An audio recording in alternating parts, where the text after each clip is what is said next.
to a giant Modi wave, the BJP has swept the Uttar Pradesh elections 2017. The Samajwadi Party Congress alliance has taken a bashing. Mayawati's BSP, which was considered the dark horse, has been obliterated. The Congress, struggling in UP for a decade, has been reduced to roadkill by this win of 312 seats out of 403 in UP, billed as a semi-final before the 2019 national elections. On We the People today, we're asking, is Prime Minister Modi the new Indira, and is the BJP retaining power in 2019 a foregone conclusion? And joining us on the show from Lucknow, Ghanshyam Tiwari, spokesperson of the Samajwadi Party, Debashish Jararia from the BSP, Shehzad Poonawala from the Congress, Sambit Patra from the BJP, Atishi Marlina from AAP, Shivam Ved, journalist Advaita Kala, writer and columnist Sanjay Rajoria, comedian and satirist from UP, and Sanjay Kumar, director of CSDS. Let's start first though with the big losers. Ghanshyam Tiwari, the SP and the Congress alliance proving to be no match for Prime Minister Modi. How do you explain this loss and that the development agenda or model works for Prime Minister Modi but not for Akhilesh? As he said yesterday, sarcastically as I might add, he is providing expressways but the people, it seems, want bullet trains. Well, first and foremost, we welcome the verdict. The Chief Minister did that as well, and he wholeheartedly accepted the verdict. He said that he has presented his agenda with humility, his vision with force. The verdict as it stands does not communicate that, so be it. As far as the Modi wave and what happened in Uttar Pradesh, there's more time to deconstruct it. But one thing is certain, that Uttar Pradesh was the third state where there was a direct face-off between a popular Prime Minister who has also been a seasoned politician, 3 times Chief Minister, and a young Chief Minister. And in that face-off, Akhilesh Yadav, who still has a long innings in politics to play, lost out. But I think the people across UP, you have travelled, a number of reporters have travelled, have a great liking for Akhilesh Yadav. So we will be back, we are confident, and we welcome BJP government to come and display more actions in development and agenda than what we have been trying to do. But the Prime Minister was working on a development agenda. That's what he was promising, which is what Akhilesh Yadav was also promising. In the end, the PM won out. Is that because of your alliance with the Congress then? If you look at the campaign of the Prime Minister, the campaign was a cocktail of hope, and it was a mix of hope and anger. At one level, he raised the hope, saying that policies like demonetization will ensure that the big dreams of the poorest of the poor will come true. And at the other level, he baked in on the anger that I think was more of a propaganda, talking about Shamshan, Kabristan, Hindu, Muslim, Bijli, and how policies differentiated one community versus another community. As far as we went about our campaign, it was not a mix of hope and anger. It was a very clear, humble attempt to present the work we did, the work we could not, and the work we want to do. We never try to harness the cleavages of conflicts between different communities. We did not try to harness any kind of community feeling that would exist. We did say that we do not believe in policies like demonetization that will make every poor person rich. And we did say that in the past, such promises that the Prime Minister has made has not come through. But the Prime Minister, his might, his brand is very big. He has a huge media establishment that presents him through TV screens to people across the country, and particularly in Uttar Pradesh. So the voice carries much stronger and farther than what a young Chief Minister could try. Shehzad, Ghanshyam has evaded my question about the alliance, but let me ask you, the Congress not only was it not able to pull its own weight, it in fact seems to have brought down the SP. Is it time now for Rahul Gandhi to step aside? I want to begin by first congratulating hundreds and thousands of the workers of the Congress party for securing a lead in 3 out of the 5 states. And equally, I want to congratulate the BJP for winning 2 out of those 5 states. And I think that point needs to be kept in perspective. And nice try. Every state is important. I understand Uttar Pradesh is politically more relevant, but Goa and Manipur and Punjab are equally important, Punjab being the state of farmers and soldiers, where we've decimated the BJP Akalis.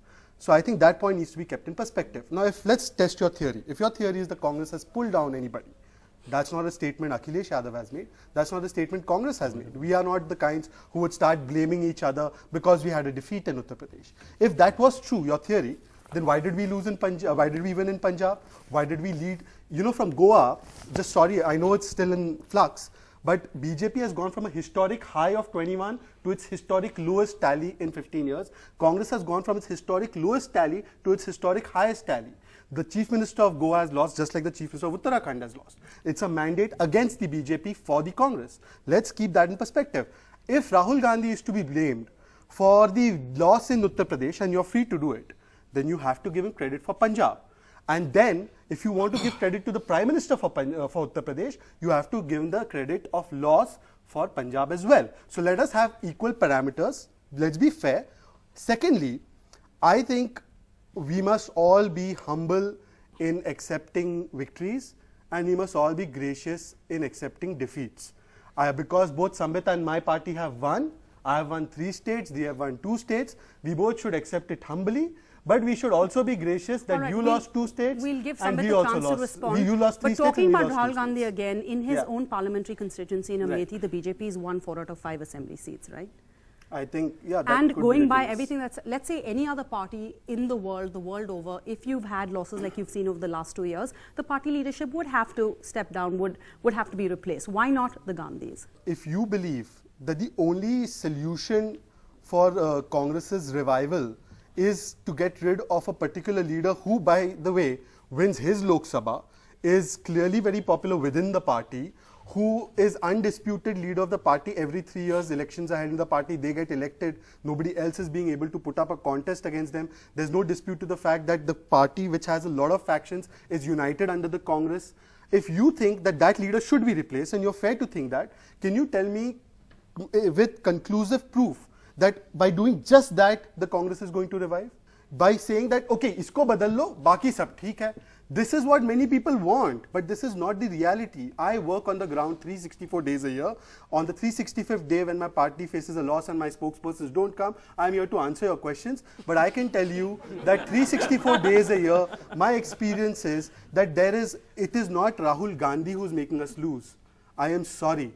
There are a lot of people other than Rahul Gandhi who make us lose. Let us deal with them first. Rahul Gandhi, in fact, is an asset for the party, and you can laugh at this. Why not try somebody else? And maybe that's because you don't have another set of leaders, because nobody's been given a chance to come up to that level. Let me give I just want to finish. Just let me briefly. You mentioned Goa, Punjab and Manipur, right? Yeah. In Punjab, Rahul Gandhi wasn't even in favor of Amrinder being at the helm, and now that's why you won. He announced his candidature at a rally, ma'am. He said that the next government will be formed. But both Ibobi Singh and Amrinder Singh are local regional parties. So Sarah, here's the point. Here's the point. 1 second. In Uttarakhand, we gave the leadership to Harish Rawat. And in Goa, as an incumbency government, you should have actually won with a clear majority. Have to let me answer. Sorry, go ahead. The problem that many people point out is that we don't allow regional leaders to come up.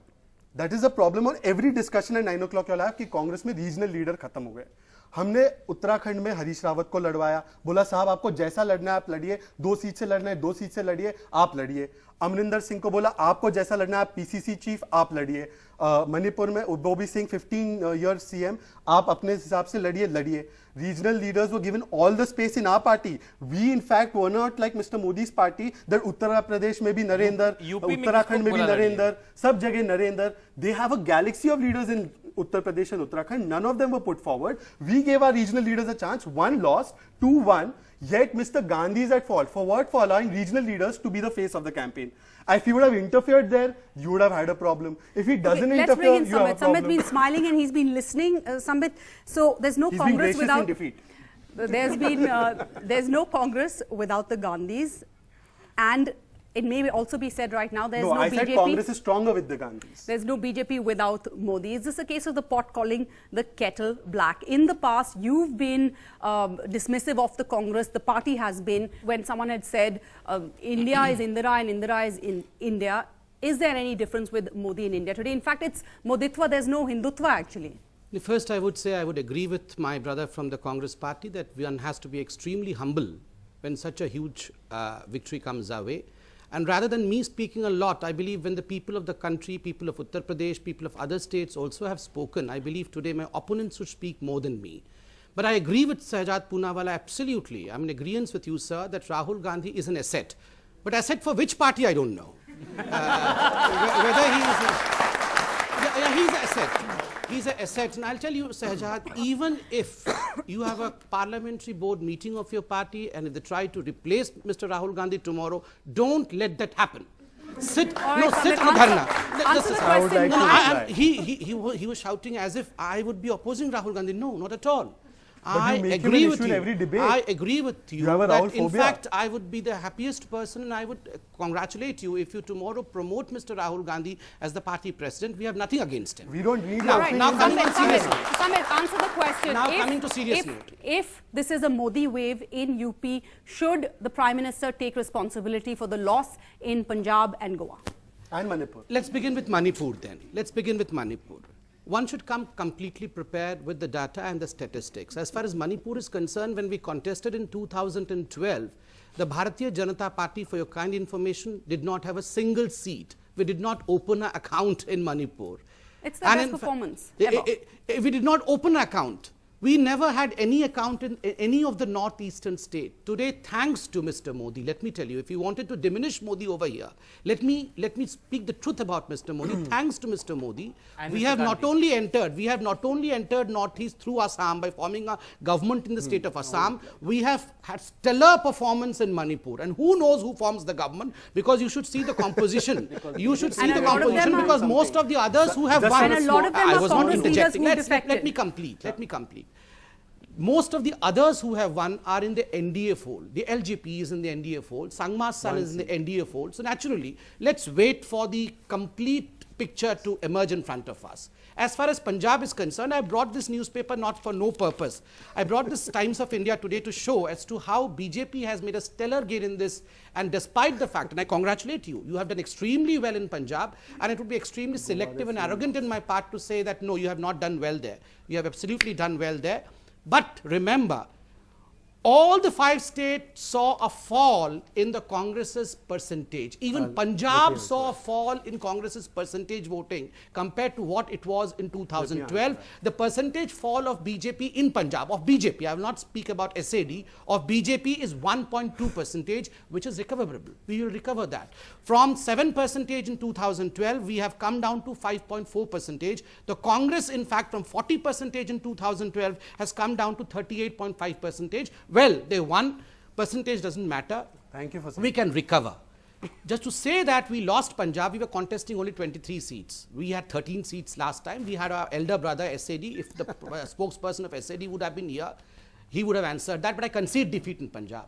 But not to see what has happened in Uttar Pradesh, to close your eyes despite what has happened in 2014, is a good proposition for Bharatiya Janata Party. If our opponents still do not arise, awake and march, nothing better than that for us.